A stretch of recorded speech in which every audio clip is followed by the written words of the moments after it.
Welcome back to my channel. இன்றைக்கி இந்த வீடியோவில் இன்றைக்கி இருக்கிற டஃப் பீரியடில் நம்ம எப்படி இருக்கணுன்றதுக்கு எக்ஸாம்பிளாக ஒரு குட்டி ஸ்டோரியை தான் சொல்ல போகிறேன். ஸோ வீடியோவை ஸ்கிப் பண்ணாமல் ஃபுல்லாக பாருங்கள். இப்போ வாங்க வீடியோக்குள்ளே போகலாம். இந்த ராஜா கிட்ட நிறைய எலிஃபெண்ட்ஸ் இருந்தாலும் இந்த ஒரு எலிஃபெண்ட்டை தான் ராஜாவுக்கு ரொம்ப பிடிக்குமா. அதுக்கு ரீசன் இது மற்றதை விட பவர்ஃபுல்லாகவும் ரொம்ப டேலண்ட்டாகவும் ஸ்ட்ராங்காகவும் ரொம்ப ஒபீடியண்ட்டாகவும் இருக்கிறனால தான். இந்த எலிஃபெண்ட்டோட ராஜா எந்த போருக்கு போனாலும் வின் பண்ணிட்டு தான் வருவாங்களாம். நாள் போக போக ராஜாவுக்கு ரொம்ப பிடிச்ச இந்த எலிஃபெண்ட்க்கு வயசாயிட்டே வந்தது. ஸோ அதனால் ராஜா அதுக்கப்புறமா எந்த ஒரு போருக்குமே இந்த எலிஃபெண்ட்டை அனுப்பி வைக்கலை. ஒரு நாள் தண்ணி குடிக்கிறதுக்காக லேக்குக்கு போச்சு இந்த எலிஃபெண்ட். அப்போது அதோட 4 காலும் அந்த மட்டுக்குள்ளே பயங்கரமாக ஸ்டக் ஆகிட்டான். அது வெளியே வர எவ்வளோ ட்ரை பண்ணாலும் அதால் வெளியே வரவே முடியலை. அது ரொம்ப சத்தம் போட்டனால பக்கத்தில் உள்ளவங்களும் வந்துட்டாங்க. ராஜாவுக்கு ரொம்ப பிடிச்ச எலிஃபெண்ட்ன்றனால எல்லாரும் ரொம்பவே பயந்துட்டாங்க. இந்த நியூஸ் ராஜா கிட்ட போய் ராஜாவும் அந்த பிளேஸ்க்கு வந்துட்டாங்க. எல்லாரும் நிறைய எஃபர்ட் போட்டுமே எலிஃபெண்ட்டை வெளியே கொண்டு வர முடியவே இல்லை. இந்த டைமில் ராஜாவோட பேலஸில் இருந்த ரிட்டையர்டான அமைச்சர் யதார்த்தமாக அந்த பிளேஸ்க்கு வந்தாங்க.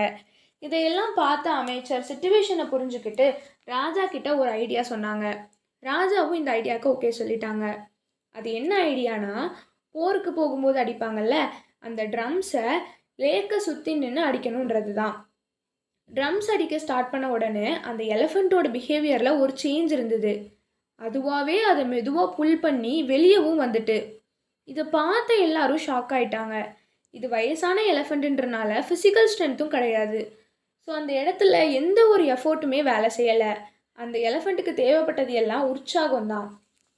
இன்றைக்கி நமக்கு இருக்கிற இந்த சேலஞ்சிங் டைமில் நம்மளை கஷ்டப்படுத்துகிற எந்த ஒரு நெகட்டிவ் நியூஸையுமே நம்ம பார்க்கக்கூடாது.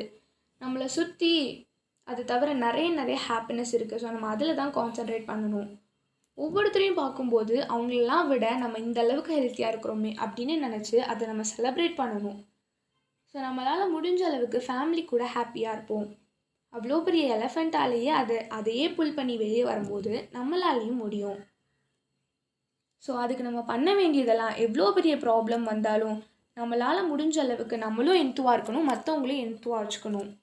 ஸோ ஃபைனலி எவ்வளோ நெகட்டிவ்ஸ் வந்தாலும் அதை பாசிட்டிவாக சேஞ்ச் பண்ணுற மேஜிக் நம்ம கையில் தான் இருக்குது.